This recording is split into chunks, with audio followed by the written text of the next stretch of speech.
McLaren gives Lando a small punishment after his aggressive move on Oscar. Leclerc is ready to leave Ferrari. And Hamilton shuts down Horner to Ferrari rumors. Picture this scenario. You're watching two of the fastest drivers on the planet battle for the ultimate prize in motorsport. But they're not just competitors, they're teammates. That's exactly what's happening right now in Formula One. And the drama that's unfolding between Oscar Piastri and Lando Norris is absolutely captivating. The tension reached a boiling point recently when these McLaren teammates collided on track in Singapore, and what happened next has everyone talking. But here's what makes this story even more fascinating. Piastri just broke his silence about whether his own team is playing favorites, and his response might surprise you. Let me take you inside one of the most compelling championship battles we've seen in years. Right now, Oscar Piastri leads the drivers' standings with just 22 points, separating him from his teammate Lando Norris. That's incredibly close when you consider there are still 6 races left in the season. But what makes this situation unique is that both drivers wear the same papaya orange colors of McLaren. The Singapore incident I mentioned earlier was explosive. During the opening lap, Norris made contact with Piastri as they fought for position. What really stung for the Australian wasn't just the collision itself, but what he perceived as McLaren's lack of action against his British teammate. Norris ended up finishing ahead of Piastri and actually gained 3 championship points in the process. Now, you might think this would create massive tension within the team. After all, we're talking about millions of dollars and career-defining moments here. The conspiracy theories started flying immediately. Fans began speculating about favoritism, bias, and whether McLaren was secretly supporting one driver over the other. But here's where the story takes an interesting turn. Following that controversial race, McLaren held internal discussions with both drivers. According to Piastri, Norris took full responsibility for the incident. Norris himself revealed that the team held him accountable and that there were actual repercussions for his actions. Neither driver specified exactly what those consequences were, but whatever happened behind closed doors seems to have resolved the immediate tension. When Piastri was asked directly whether he believed McLaren was showing favoritism toward Norris, his answer was unequivocal. He stated emphatically that he's very happy there's no bias or favoritism within the team.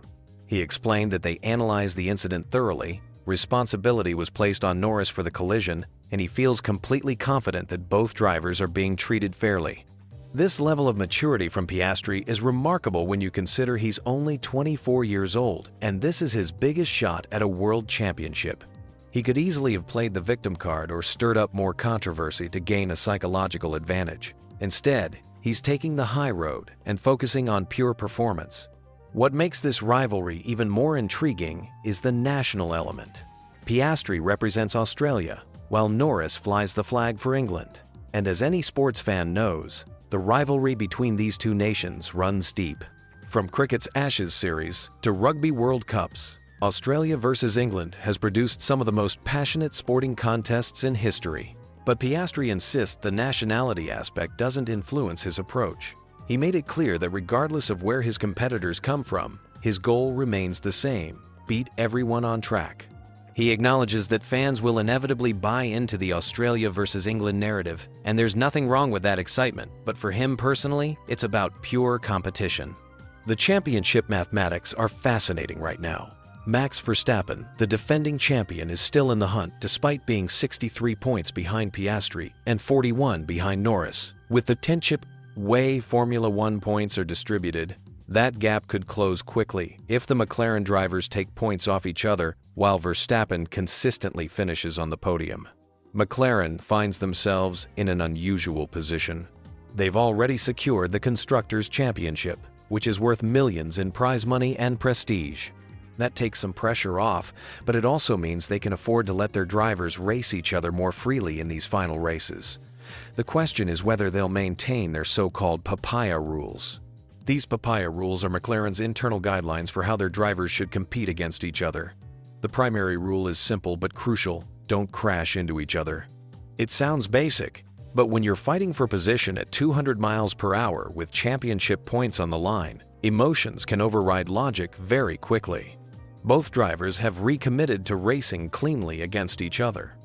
Piastri emphasized that the Singapore incident isn't how they want to compete as a team going forward. Norris echoed this sentiment, saying he definitely wants to avoid anything worse than what happened, and that controversial post-race discussions are the last thing he wants. The upcoming races will be absolutely critical. This weekend alone, 33 points are available between the sprint race and main event. With such a tight championship gap, a single mechanical failure, strategic mistake, or moment of driver error could completely swing the title fight. What I find most compelling about this situation is how it challenges the traditional teammate dynamic in Formula One.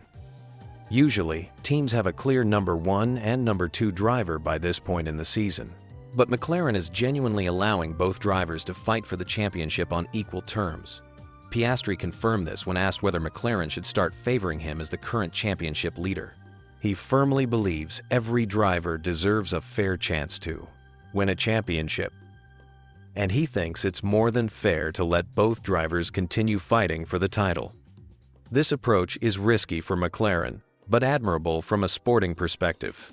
They could easily throw their full support behind whichever driver has the better mathematical chance as the season progresses, but they're choosing to let the competition play out naturally on track.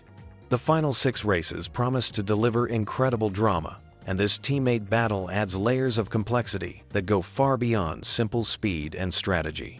What if I told you Charles Leclerc might be having second thoughts about his Ferrari future? The Monegasque driver just made some shocking statements that have the F1 world buzzing, and there's a major twist involving Mercedes that could change everything. Picture this scenario. You're one of the most talented drivers on the grid.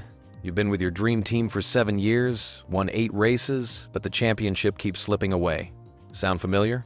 That's exactly where Charles Leclerc finds himself right now, and the cracks are starting to show. Let me paint you the full picture of what's really happening behind the scenes at Ferrari, because this story goes way deeper than you might think. After the Singapore Grand Prix, rumors exploded across Italian media claiming Ferrari engineers were furious with Leclerc. Why? Because he had the audacity to speak the truth about their car's performance. He didn't sugarcoat it, telling reporters that wins were very unlikely and that Ferrari simply doesn't have the race car to fight with the leaders. Now, here's where it gets interesting. Leclerc's manager, Nicolas Todt, dropped what many consider a bombshell warning to Ferrari. Speaking to the media, Todt made it crystal clear that patience isn't infinite. He emphasized that Charles isn't a kid anymore, having raced with Ferrari for many seasons, and delivered a simple ultimatum: we need a winning car. But wait, there's more to this story than meets the eye. Despite all the speculation swirling around him, Leclerc responded with what he called a very clear statement about his future. He insisted his only obsession remains winning in red, whether now or in the future, and that bringing Ferrari back to the top is his ultimate goal. However, here's what caught my attention. Leclerc expressed genuine frustration about the constant speculation surrounding both him and the team. He called it annoying and pointed out how many people speak without actual facts backing their claims. This tells us something crucial. The pressure is getting to him. The timing of all this drama couldn't be more significant. Formula One is approaching its biggest regulatory reset in history for the upcoming season. We're talking about completely new engines and cars, with power units running on a 50-50 split between combustion and electrical power. That's a 300% increase in battery impact compared to current regulations. The cars themselves will be smaller, lighter, and more agile, featuring active aerodynamics. This massive change represents Ferrari's golden opportunity to reset their fortunes, and Leclerc knows it. When asked about his optimism despite recent disappointments, Leclerc revealed something telling. He said his confidence comes from knowing the people at Ferrari and witnessing their relentless push to improve processes and working methods. New personnel are joining the team with fresh mindsets and different approaches, which gives him hope. But here's the kicker about his contract situation.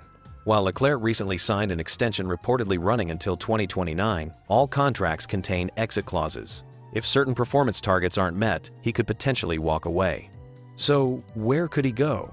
That's where things get really interesting. McLaren has locked up Lando Norris and Oscar Piastri on multi-year deals. Red Bull remains committed to Max Verstappen, though joining as his teammate would present its own unique challenges. With Verstappen firmly established as the team leader, Mercedes presents the most intriguing option. While they've re-signed George Russell and brought in Kimi Antonelli, industry insiders suggest these might be 1+1 deals, meaning 2027 could become available. The door at Mercedes remains notably ajar for someone of Leclerc's caliber. There's also the wildcard scenario where teams like Aston Martin or Williams nail the new regulations and suddenly become championship contenders, opening up unexpected opportunities. What makes this situation fascinating is how Leclerc handles the constant speculation. He admits he used to pay attention to rumors, but has learned to tune them out between races. However, he can't completely ignore them because media obligations force him to address the gossip regularly. The 28-year-old driver revealed he receives briefings to stay aware of circulating stories, but he doesn't seek them out actively. This suggests a man trying to maintain focus while external pressures mount. Ferrari's challenge extends beyond just building a faster car. They need to create an environment where their star driver feels supported and confident about the future. The fact that engineers reportedly became angry with Leclerc for honest performance assessments indicates deeper organizational issues. Leclerc emphasized how Ferrari has improved massively in recent years at not letting external noise affect their work. Yet his own comments suggest the situation remains far from ideal. The next 12 months will prove absolutely crucial for both Leclerc and Ferrari. The new regulations offer a clean slate, but they also present enormous risk. Get it right, and Leclerc could finally achieve his championship dreams in red. Get it wrong, and that Mercedes door might start looking very appealing. What makes this story compelling isn't just the potential for a major driver market shakeup. It's watching a supremely talented individual wrestling with loyalty versus ambition. Leclerc genuinely loves Ferrari, but love doesn't win championships. The pressure is mounting, the stakes couldn't be higher, and time is running out. Will Ferrari deliver the car Leclerc needs to fulfill his championship ambitions, or will we witness one of the biggest driver moves in recent Formula One history? The answer might come sooner than anyone expects. Picture this. A British driver just went from earning $23 million to $30 million in a single contract negotiation. That's a $7 million raise that most of us can only dream about. But here's the kicker. This isn't just any driver. And this salary bump has completely reshuffled the Formula One money rankings in ways that might surprise you. George Russell has just secured one of the most lucrative deals in motorsport, and today we're diving deep into exactly where this puts him among Formula One's highest earners. Trust me, some of these numbers will blow your mind, and the implications for the sport are massive. Let's start with the elephant in the room. Russell's new Mercedes contract reportedly catapults him from his previous salary straight into the top 4 highest-paid drivers on the entire Formula One grid. We're talking about a jump that puts him ahead of some seriously established names, drivers you'd expect to be earning more based on their track records and championship credentials. The timing of this deal is fascinating when you consider the context. Russell stepped into the team leader role at Mercedes this season after Lewis Hamilton's shocking departure to Ferrari. Suddenly, the pressure was entirely on his shoulders to carry one of the sport's most prestigious teams. And let's be honest, he's delivered when it mattered most. This season alone, Russell has claimed victory at 2 different circuits, Canada and Singapore. In a sport where winning is everything, being one of only 4 drivers to stand on the top step of the podium this year speaks volumes about his value to Mercedes. Those victories weren't just lucky breaks either. They demonstrated exactly the kind of racecraft and composure under pressure that championship-caliber drivers possess. But here's where it gets really interesting. From a financial perspective, the reported salary structure shows us just how much the Formula One economy has evolved.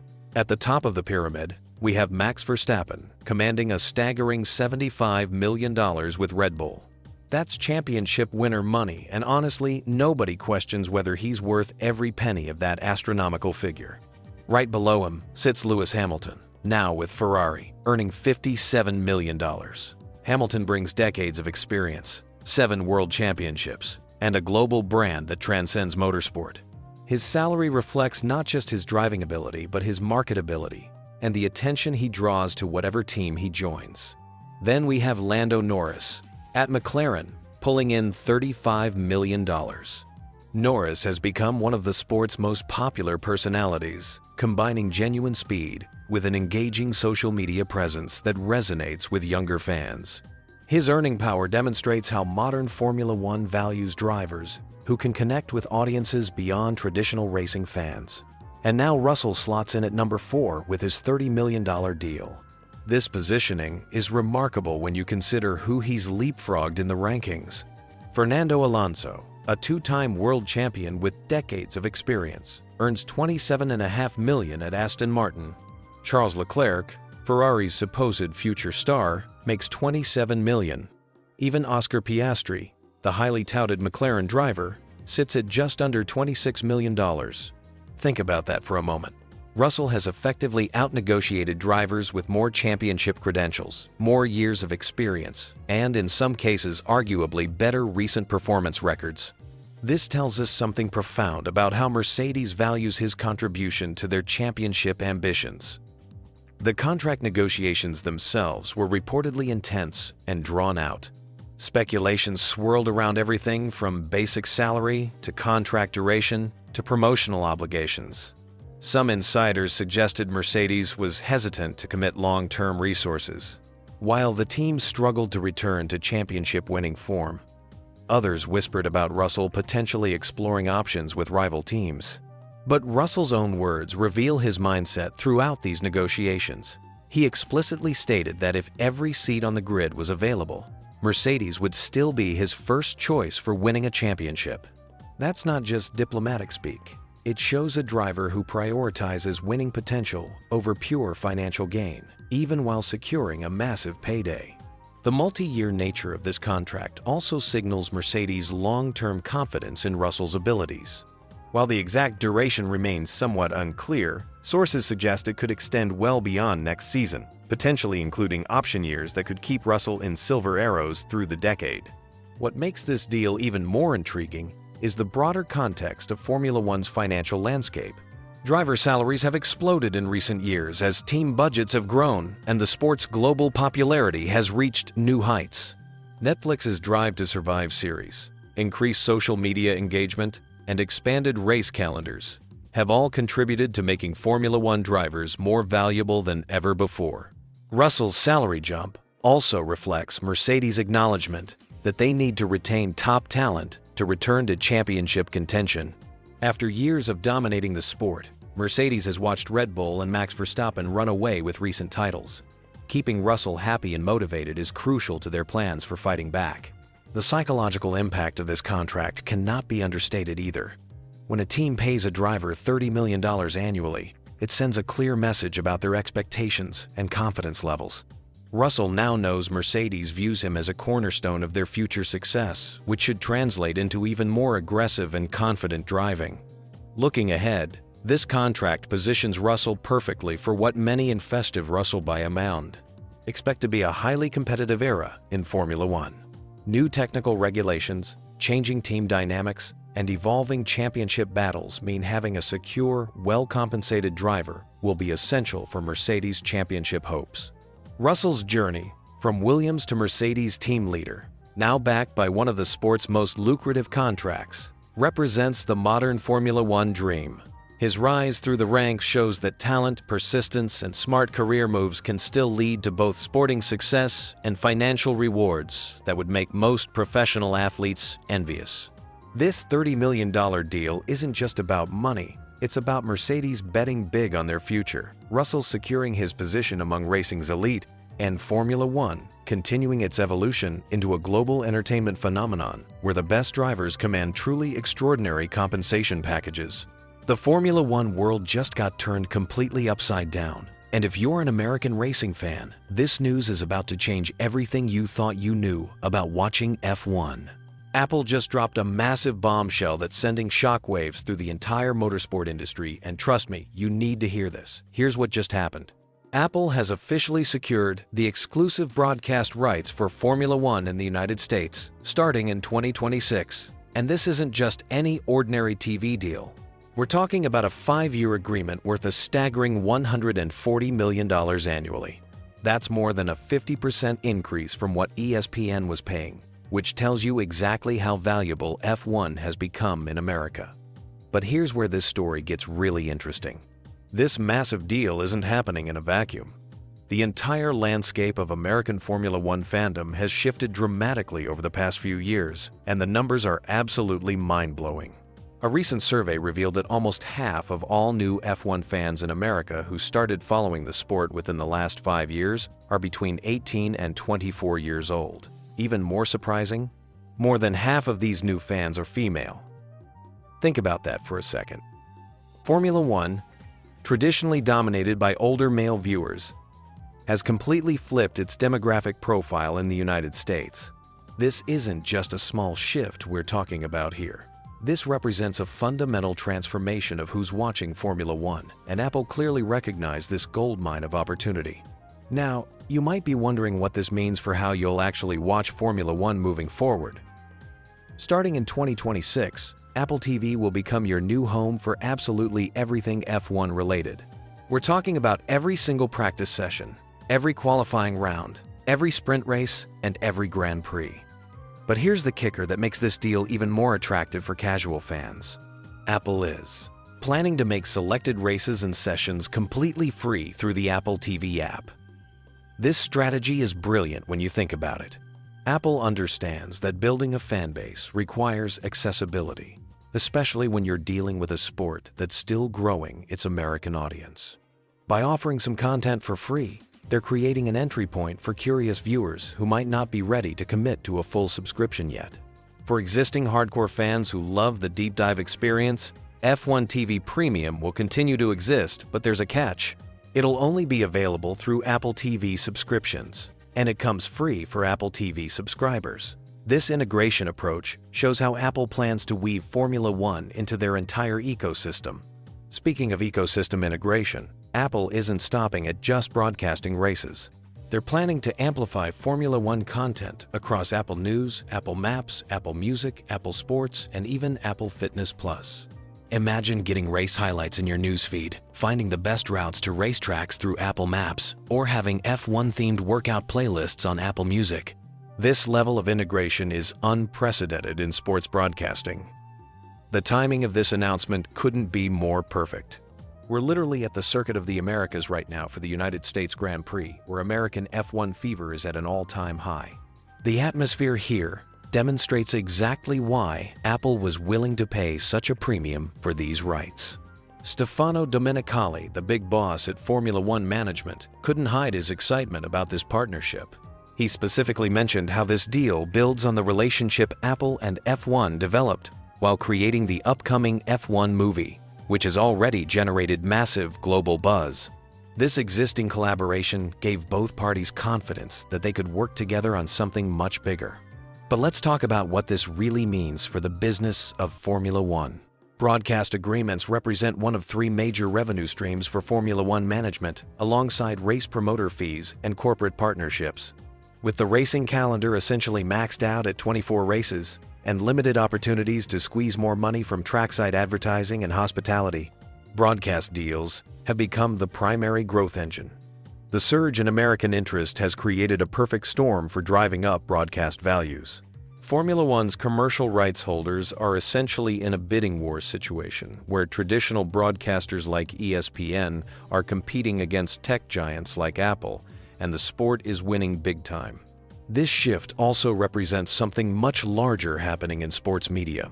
Traditional cable television is losing ground to streaming platforms, and Apple's move into Formula One is a clear signal that they're serious about competing with Netflix, Amazon Prime, and other streaming services for premium sports content. For American fans, this transition from ESPN to Apple TV represents both opportunity and challenge. On one hand, you're getting potentially better production values, innovative features, and integration with devices you probably already own. On the other hand, this means another subscription service to manage and potentially higher costs depending on your current setup. The real question becomes whether Apple can maintain and grow the momentum that ESPN helped build. ESPN brought Formula One back to American television prominence and deserves credit for nurturing the sport during its crucial growth period. Now Apple inherits a thriving fan base and the responsibility to take it to the next level.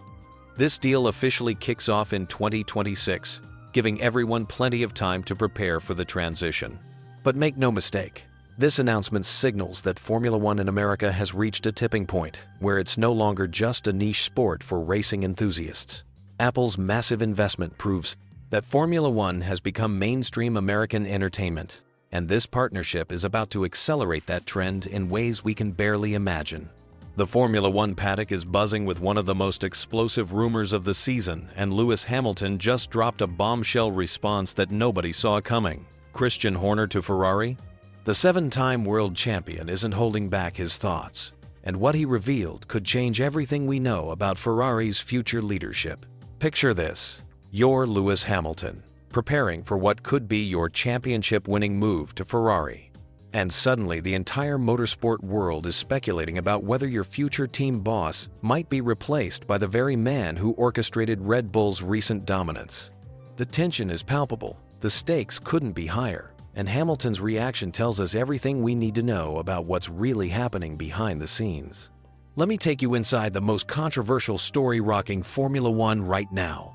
Christian Horner, the mastermind behind Red Bull's championship streak, recently parted ways with the energy drink team in a settlement reportedly worth $100 million. That's right, 9 figures just to walk away. But here's where it gets interesting. Rumors immediately started swirling about his potential destination, and Ferrari's name kept coming up. The speculation reached fever pitch when whispers suggested Horner was in active discussions with the Italian giants about replacing current team principal Fred Vasseur. This sent shockwaves through the F1 community, because it would mean Hamilton's new boss at Ferrari could be the same person who was calling the shots at Red Bull during their most dominant era. But Hamilton's response reveals just how much this rumor mill is affecting the team's focus. Speaking candidly during the United States Grand Prix weekend, the British superstar didn't mince words about how these constant rumors are impacting Ferrari's operations. His frustration was evident as he described the situation as genuinely distracting for everyone involved. What makes this story even more compelling is the timing. Ferrari moved quickly earlier this season to secure Vasseur's position by offering him a fresh multi-year contract extension. This wasn't just a standard renewal, it was a clear statement of intent, a public declaration that they're backing their current leadership structure. Hamilton sees this as Ferrari drawing a line in the sand, making their position crystal clear to anyone paying attention. The 7-time champion emphasized how the entire team is working tirelessly on their future plans, particularly focusing on next year's car development and overall performance improvements. When rumors like this dominate headlines, it creates an unwelcome distraction that can derail the intense concentration required for championship-level competition. Here's what's fascinating about the broader context. Horner's departure from Red Bull comes with specific conditions that would allow him to return to Formula One during the 2026 season. Industry insiders suggest he's prioritizing a team ownership role rather than a traditional team principal position, which would actually make a move to Ferrari less likely than many assume. Ferrari's corporate structure and decision-making hierarchy wouldn't typically accommodate the level of control that someone like Horner would expect from his next career move. This mismatch between expectations and reality adds another layer to why Hamilton seems confident these rumors lack substance. The psychological impact on team morale can't be understated. When your star driver, who's joining specifically to help deliver championships, publicly states that management speculation is unhelpful and distracting, it sends a powerful message about maintaining focus and unity within the organization. Hamilton's diplomatic but firm stance reveals his mature approach to handling media speculation. Rather than feeding the rumor machine with dramatic responses, he's chosen to redirect attention toward what actually matters: the collaborative effort between him, Vasseur, and the entire Ferrari organization to build something special for the upcoming seasons. What's particularly telling is how Hamilton refuses to entertain hypothetical questions about whether Horner would be a good addition to Ferrari. His response was definitive. He simply won't engage with speculation. This shows remarkable discipline from someone who could easily stir controversy with a few carefully chosen words. The broader implications extend beyond just personnel decisions. Ferrari's championship aspirations depend heavily on stability and clear leadership direction. Any uncertainty at the top level creates ripple effects throughout the organization, from engineering decisions to strategic planning and even driver confidence. As Hamilton prepares for this monumental career transition, his priority remains crystal clear: NEA, working with the current Ferrari leadership to establish the foundation for future success. The partnership between him and Vasseur represents Ferrari's bet on experienced leadership delivering results when it matters most. Looking ahead, these rumors serve as a reminder of how quickly speculation can overshadow actual performance and development work. For Hamilton and Ferrari, maintaining laser focus on their championship objectives while navigating the constant media attention will be crucial for their success. The message from Hamilton couldn't be clearer. Ferrari has made their leadership choice, the team is united behind that decision, and everyone's energy should be directed toward the track, where championships are actually won, not in boardrooms where rumors are born.